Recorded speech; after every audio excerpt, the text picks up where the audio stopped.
Avrupa Birliği sözleşmeleri, Avrupa Birliği İnsanlık Sözleşmesi tüm normların tamamında sığınmacıların, mültecilerin hukuku diye maddeler vardır. Onların her türlü sıkıntılarında, ülkelerindeki yaşadıkları zulümlerden dolayı korunmasına yönelik kendi kabul gerekçelerini Avrupalıların yeniden kendi okumaları lazım.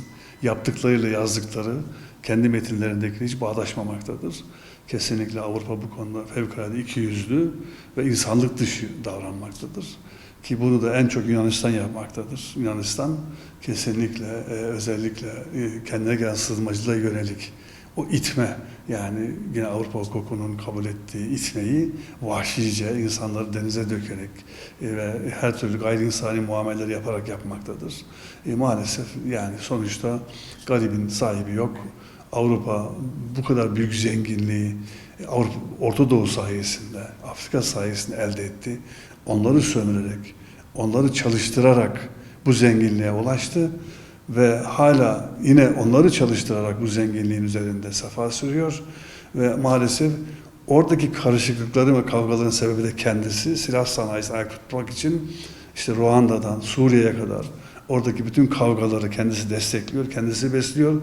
Hem oradaki bütün katliamların suçlusu, hem bu katliamlarda yine mağdur olan kitlelerin korunmasına yönelik maalesef yaptıkları işlemler ve eylemlerde insanlık dışıdır.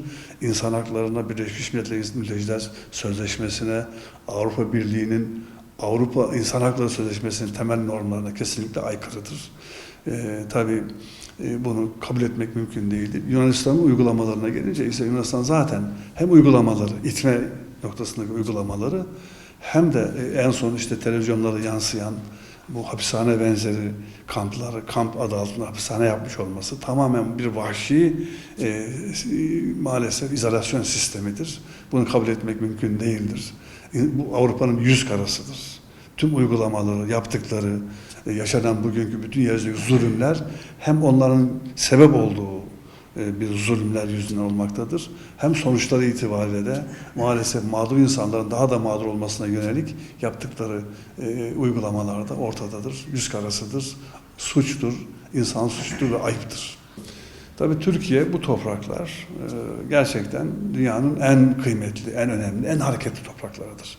Tarih boyunca insanların en çok geçtikleri, geldikleri, gittikleri, geçerken uğradıkları yerdir bu Anadolu toprakları. Son 1000 yıldır da biz geldik. Veya 1200-1300 önce biz geldik bu topraklara.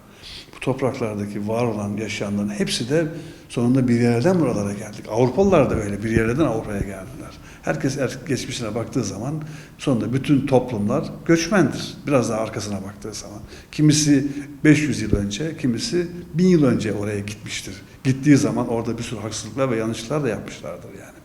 Ben tabii Avrupa'dan önce Türkiye ile ilgili birkaç laf söylemek istiyorum. Tabii bu Anadolu toprakları İslam aleminin aslında bir nevi en güvenilir topraklarıdır 1000 yıldır. Yine öyle olmalıdır. Başa sıkışan, dara düşen bütün ümmetin efradının bu topraklara gelme hakkını burada biz mutlaka korumalıyız. Türkiye bunu yapmak mecburiyetinde. Bu topraklarda aslında tüm ümmetin hakkı da vardır. Neden? Çanakkale'ye gidin, oradaki şehitliğe bakın, oradaki şehitlikte yatanların hepsi Arabı, Suriyelisi, Iraklısı, Faslısı, Cezayirlisi. İslam ümmetinin her kesiminden orada şehitler vardır. İslam ümmeti bu Anadolu toprakları için kan dökmüştür.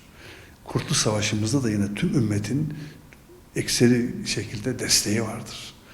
Bugün ben çok üzülüyorum mesela televizyonlarda Afgan mültecilere yönelik bir reddiye düzülmektedir.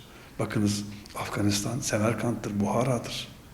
Mevlana Behli'dir, Belh'te doğmuştur. Mevlana Afganistan'dır.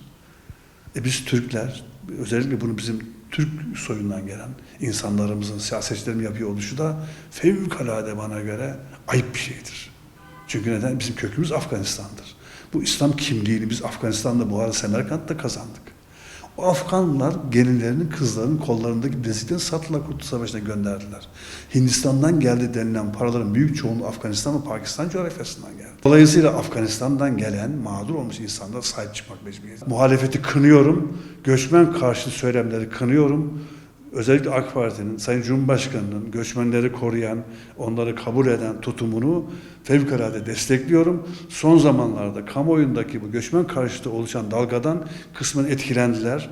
Buna da kendileri kaptırmamalarını söylüyorum. Çünkü bu topraklar ümmetin güvenli bölgesidir. Ha, istismar edenler var, kaçak gelenler var, suçlusu var.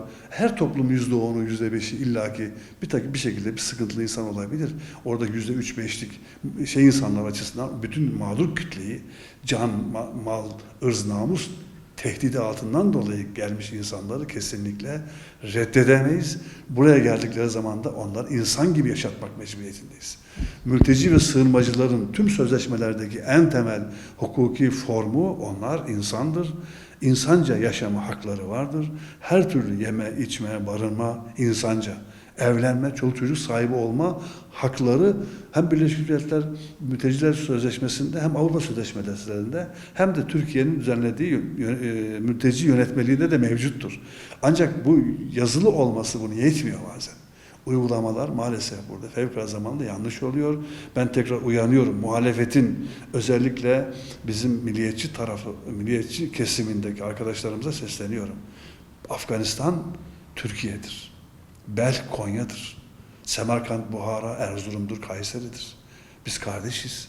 Bu kardeşlik ruhunu incitecek, kardeşlik kimliğimizi, birlik kavramını aramızda zedeleyecek davranışlardan kesinlikle kaçınmanızı tavsiye ediyorum. Efendim işte işsiz kaldık olabilir.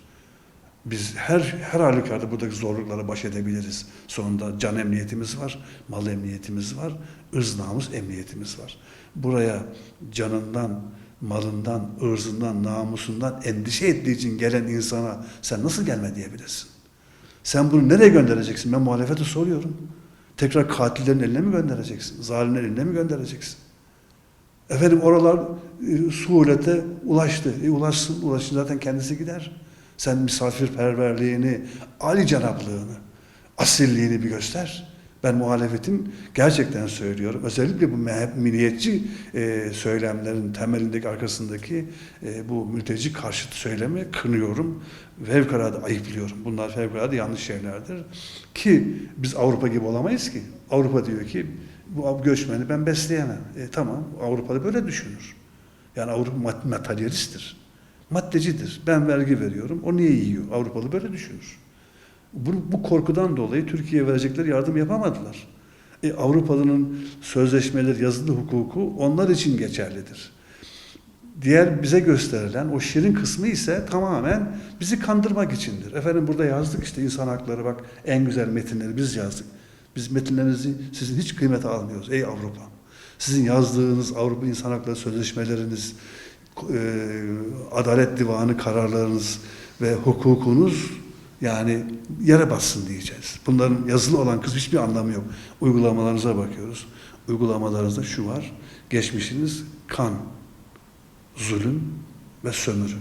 Bugün hala aynı anlayış, aynı mantıkla hareket ediyorsunuz. Binlerce insanı, on binlerce insanı denizlere döküyorsunuz. Allah'tan korkmuyorsunuz. Ve illaki Avrupa olarak bunun bedelini ödeyeceksiniz. Ve illaki sonunda bu fakir fukara, bu garip kuraba insanların bu deniz kenarlarındaki resimlerine bakıp da kendi kendinize güya üzülerek bize fotoğraf verdiğiniz o çocukların ahı illaki gelecek, sizi mutlaka yok edecek. Ve tekrar altını çizerek söylüyorum, Türkiye'deki 85 milyon vatandaşımıza da lütfen biz merhamet duygumuzu, şefkat duygumuzu, birlik beraberlik ruhumuzu kaybetmeyelim. Türkiye'ye mağdur olarak gelmiş herkese sahip çıkalım.